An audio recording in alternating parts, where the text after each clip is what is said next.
sommes dans la rue. Bienvenue dans cette deuxième journée du colloque qui est encore riche d'événements. Nous allons donner la parole aux gens de la rue qui se prononceront sur les questions de l'urbanisation, de l'impôt et de la violence dans les villes africaines.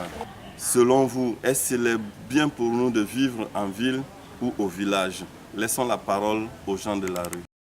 Pour moi, il est mieux de vivre en ville parce que, étant en ville, on est beaucoup plus ouvert sur le monde. La ville est assez chargée niveau population, on est assez coincé. Je préfère, si j'avais le choix, de vivre au village, mais dans les banlieues, aux alentours, afin de profiter de l'espace. Et puis c'est plus rapide quand tu es en banlieue d'arriver en ville plus facilement. La ville, là, ça me plaît. Avant de me demander, avant de me poser toutes ces questions-là, comme ça, moi, je vais savoir ce que je vais dire. C'est mieux de vivre en ville, parce qu'en ville, par rapport au village, ce n'est pas le même. C'est quand tu es parti à l'aventure. Parce qu'au village, on ne trouve pas tout en ville. Et les comportements même ne sont pas les mêmes. Voilà. Même en respect, la manière de vivre, comme tu as l'habitude de vivre au village, ce n'est pas le même en ville. Okay, d'accord. Oui. Parce que c'est facile en ville de se faire un peu de sous. Parce qu'au village, c'est pas évident. Les villageois n'ont pas assez de moyens. Gens pour s'acheter comme des robes. Voilà. Donc c'est un peu facile de vivre en ville. Je dirais oui et non. Oui parce que pour quelqu'un qui est né en ville, qui n'a pas d'assise au village, qui est déjà adapté aux problèmes de la ville, je pense qu'il se sentirait mieux en ville. Parce qu'il a déjà investi ici. Il a sa maison, il a sa famille, il a ses enfants et tout. Donc je pense que oui équivaut à cette réponse. Maintenant non, pour quelqu'un qui est né au village et qui vient en ville, si ça ne va pas, je pense qu'il serait mieux de retourner au village. Parce que là-bas aussi, on s'adapte. Il y a la forêt, il y a la nourriture, et puis il n'y a pas les coûts. En ville, on paye la maison, il y a les... au village, c'est encore plus facile. Donc voilà, il y a le côté positif et le côté négatif. C'est ce que je voulais dire. Tous les intérêts qu'on veut en ville, mais vivre en ville, c'est nuancé. Ça veut dire quoi? Si tu as des intérêts en ville, tu vis en ville. Aujourd'hui, on ne peut pas ne pas vivre en ville, selon ses intérêts. Intéressons-nous à la question de l'impôt. Est-il nécessaire de payer l'impôt, oui ou non?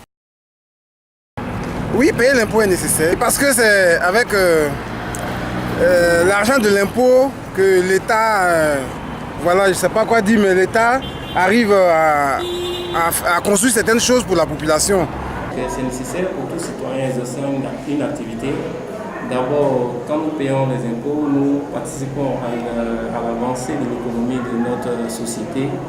Et payer les impôts, c'est un droit de citoyen. Donc, tout citoyen appartenant à un pays, nous devons tous participer à l'avancement de l'économie de ce pays. Ouais, bon, l'impôt, moi, en vérité, je ne vois pas maintenant l'impôt à quoi ça sert de payer l'impôt. Moi, je crois que c'est nécessaire de payer l'impôt. Parce que l'impôt, c'est de l'argent qui parvient à la communauté après.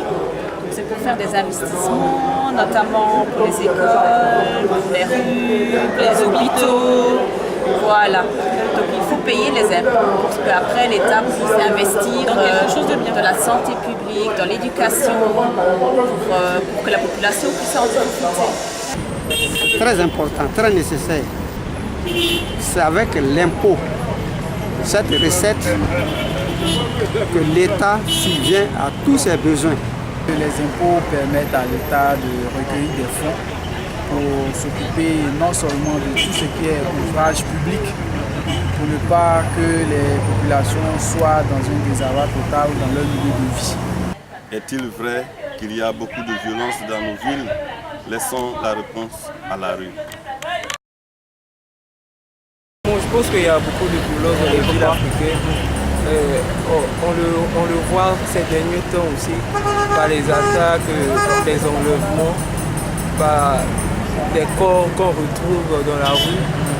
Je pense qu'exactement il y a beaucoup de violences dans les villages. Les causes, il y a l'insécurité, et l'insécurité qui parle de sécurité parle aussi de jeunesse, de chômage. Voilà, je pense que c'est l'une des clés fondamentales de tout ça. Bon, cela dépend. Hein? Il y a, bon, déjà, vous êtes deux conjoints. Hein? Si jamais il y a un manquement, hein? La jalousie peut amener à la violence.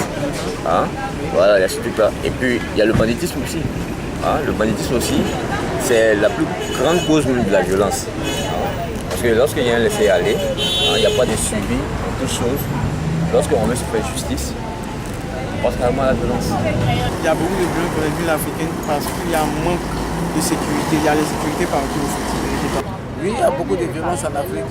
Bon, moi je pense que non, c'est dû soit à la pauvreté, c'est dû à la pauvreté parce que quand tout est dû, on veut s'amener à voir les choses qui sont faciles. Or, quand aussi tu veux les choses qui sont faciles, forcément tu vas raconter la violence. Ainsi prend fin cette partie. Merci de l'avoir suivi.